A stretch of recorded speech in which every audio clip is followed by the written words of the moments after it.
Welcome to Washington Watch. My name is Joseph Backholm, sitting in for Tony.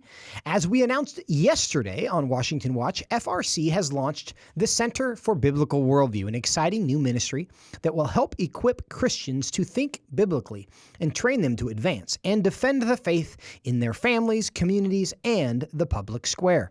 If you missed yesterday's show, I encourage you to find it at tonyperkins.com. And hear more about the genesis and goals of the center, as well as the survey findings that were released together with the center's launch. You can also find more about the center by visiting frc.org/worldview. And given the launch of the center this week, it's appropriate that our weekly worldview conversation is this week on worldview. And with me now to talk about it is David Closson, the director of FRC Center for Biblical Worldview. David, welcome back. Hey, good to be with you, Joseph. This is a big week for you. It's a big week for us. What are your thoughts on the center? What are you hoping to accomplish? Yeah, no, I think every day here at FRC is an exciting day, but this week, especially with the launch of the Center for Biblical Worldview, this has just been so exciting. We debuted the center with our pastors, our Watchman pastors, just yesterday, and have the website up and running. You know, Joseph, I think launching the center in conjunction with George Barna's study, that was intentional, and we got the results back, and you just finished talking to George about the study, about that top line number, that 51% of Americans think they have a biblical worldview, when in fact we only know 6% have one. There's a major difference between perception and reality. But I see that as an opportunity. Yeah. There's tens of millions of Americans that think that having a biblical worldview is probably a good thing, something they should aspire to, something they want. What our opportunity now is to come alongside pastors and churches and Christian parents and show them what a biblical worldview is, why it's important, why it matters. And we're going to be producing all sorts of resources to help people understand how they can see all of life through the lens of Scripture. That's right. And on today's program, actually all week here on Washington Watch, we've been using this term worldview. And some people might be confused about what that is. And how would you describe to people what their worldview is and what worldview is in general? Yeah, I think just it's so important to define terms, and there's a couple ways we could define the term worldview. I think most simply it's just the lens through which you see all of life. A worldview consists of the ultimate beliefs and convictions you have about reality, about what is true. It's how you answer the most fundamental questions about origins, morality, meaning, and destiny. So really, I think, but putting it simply, I think just like a pair of glasses, a contact lens. It's the way you see your world and how you interpret it and then interact with it. So it includes beliefs and behaviors. Yeah. For me, worldview, to put it in kind of a relational context, I don't know if this will be helpful for people. It's kind of like when your spouse, when things are going well with your spouse, and for me it would be my wife, if she does something that's kind of like inconvenient or I wish she hadn't done, if things are generally going well, I'm going to assume the best about her motives, right? Because I'm going to assume that that was an accident. So my response is going to be different. But if you assume negative things about their motive because you're in a fight, so you assume this is revenge, the exact same behavior will lead you to different conclusions. And so you're bringing different assumptions into the world. And everybody, and certainly not necessarily about your spouse, though we have assumptions about our spouses, of course, but I think when I think about worldview, it's the questions that you suggested are the issues of origin, meaning, morality, and destiny. And we'll just talk about that first one with origin. The assumptions that you make about origin, though many people aren't conscious of those, have a tremendous effect on what we think about everything. Because somebody who believes that we evolved out of primordial goo over billions of years and a bunch of random, convenient, helpful mutations produced us is going to think differently about everything than somebody who believes God created us with a purpose, right? Yeah, well, just that question with origins. Are we created, or are you and I the result of intentional design and purpose, or are we cosmic accidents? Again, the Christian worldview says that we are created by God. We're made in His image. That gives us inherent value and dignity. That gives us purpose. With other worldviews, which the vast majority of Americans would have more of a naturalistic kind of worldview, that we're accidents, that there's no value, and which really means there's no basis for even human rights. So how you answer that question, why is there something rather than nothing, that's a massive question that really will affect all sorts of moral, political, and cultural issues. Well, much has been said and written on understanding worldview, and in this time today, we can't fully go into that. But I want to ask you: is it possible not to have a worldview? No, everyone has a worldview, whether they realize it or not. Because again, a worldview is how you see the world. It's really the answers you give to life's fundamental questions.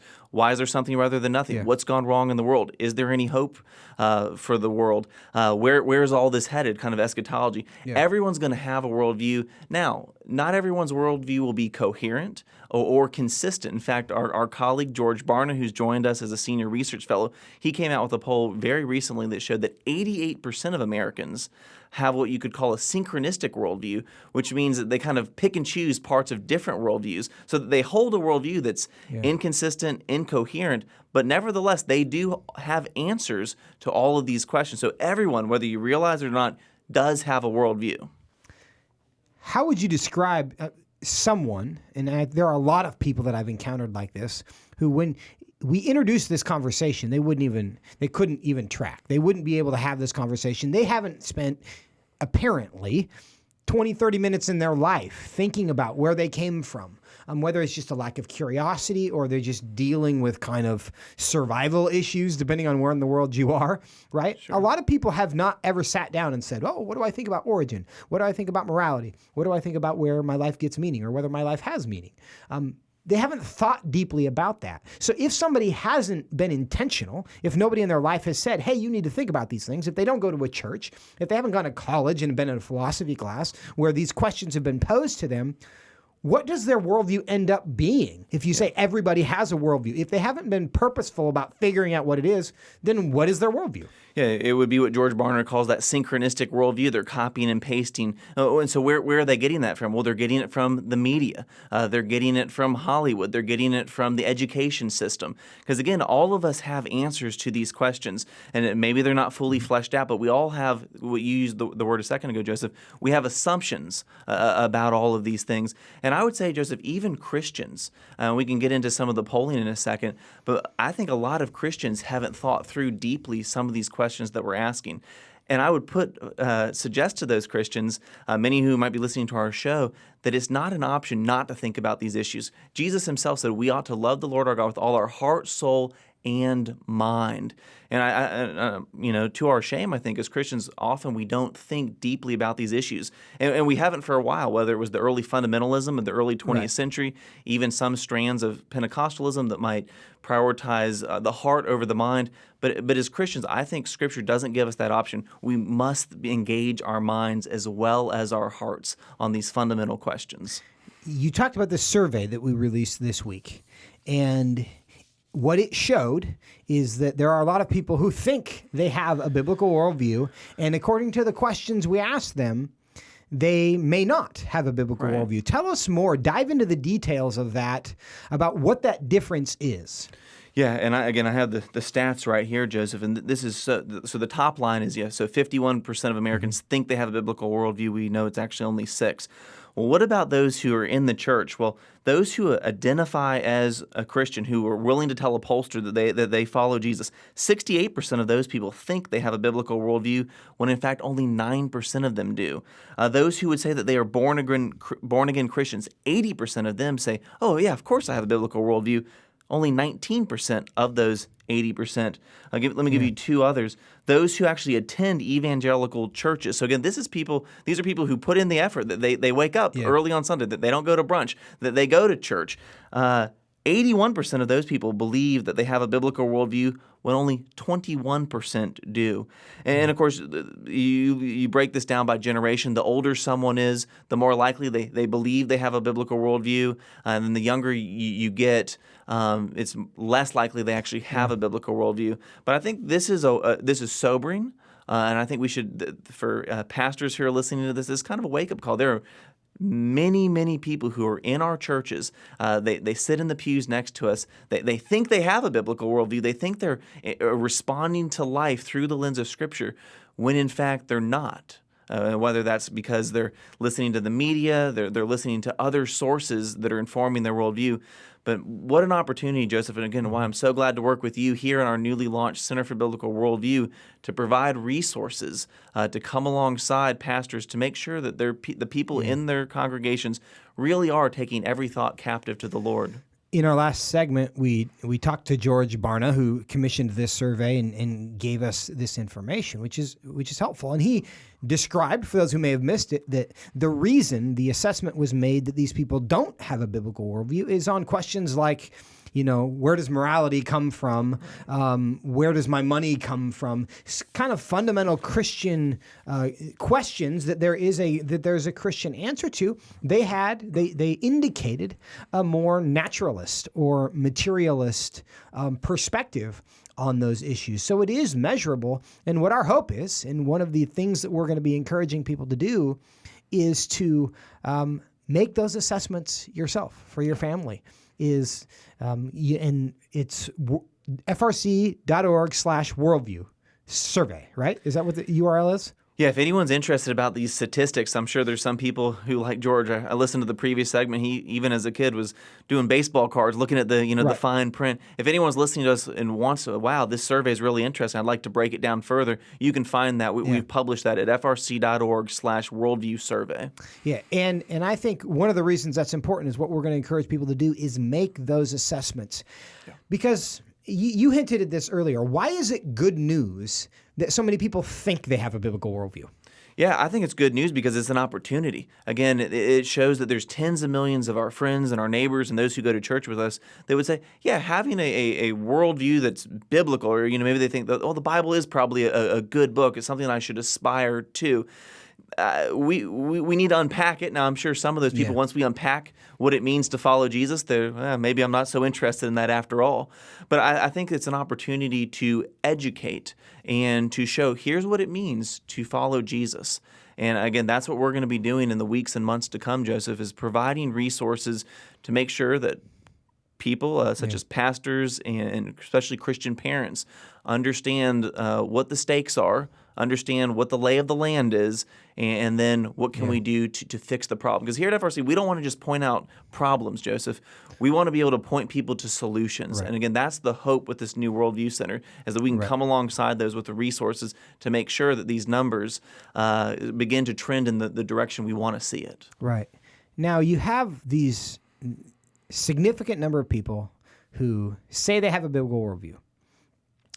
We also know that within Christianity, there is now a real effort by some on the left, what they would call progressive Christianity, to basically take Scripture and say, well, it doesn't actually mean what we thought it meant for 2,000 years. We have this new revelation that it means something else. If people who do not have a biblical worldview but claim to be Christians can be convinced that their opinions are actually inconsistent with Scripture, do you think they're more likely to change their opinion or to walk away from Scripture? Well, that's a good question, and my hope would be that if someone really does have a high view of the Bible, that they think it should be the guide to their life, that if we can point out, hey, look, you say you believe this about, say, let's take the life issue, you mentioned progressive Christianity. Yes. I'm thinking about Pete Buttigieg. When he ran for president, he famously made several arguments that, I believe that I have a high Scripture, he said, and the Bible teaches that life begins with breath. Therefore, as a Christian, I can be pro-choice.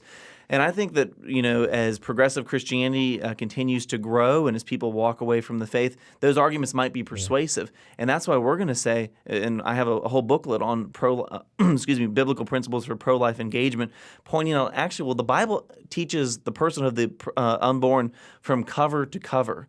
And I think as we hopefully explain what the Scripture teaches, and we show, again, people just probably don't even know this, but for 2,000 years on the life issue, theologians and pastors have interpreted Scripture to affirm the person of the unborn. So hopefully, Joseph, I think it'll be an individual person-by-person case, but my hope is that as we explain what the Bible teaches on these first-tier moral issues where the Bible speaks clearly, that hopefully people will begin shifting. And, if the Bible teaches that, I want to submit to that. that is certainly the goal, but I'm concerned about that because what I observe recently is that when people have to choose between their politics and their faith, more people are leaving their faith over their politics than seem to be leaving their politics over their faith. And that really is the question, is when in conflict, which one is actually my God? Which one am I serving? And in a world that is as politicized as ours is, I think it's a fair question that 51% who say they have a biblical worldview, do they really want a biblical worldview, or do they just kind of culturally they have affinity for the Bible and they think they're supposed to, and so they want to say they are, but we'll see when push comes to shove. And you and I aren't going to force anyone to believe what we would call biblical Christianity. That's why you and I are for broad religious freedom. And it's important. Jesus himself said, if you would follow me, you need to be willing to deny yourself, take up your cross, and follow me. There's a price for anyone that wants to follow Jesus. And I'm not going to shy away from that. Here at the Biblical Worldview Center, we're not going to shy away from that. But if you truly want to follow Jesus, we can come alongside you and show you what that looks like. That's exactly right. And that is the goal of our Center for Biblical Worldview. And David Closson, you are the director, and we thank you for it. This is an exciting project. And again, the website for the survey, frc.org/worldview survey. You can also find the Center for Biblical Worldview, the newly launched Center for Biblical Worldview, and the promo video and the materials that we already have, frc.org/worldview.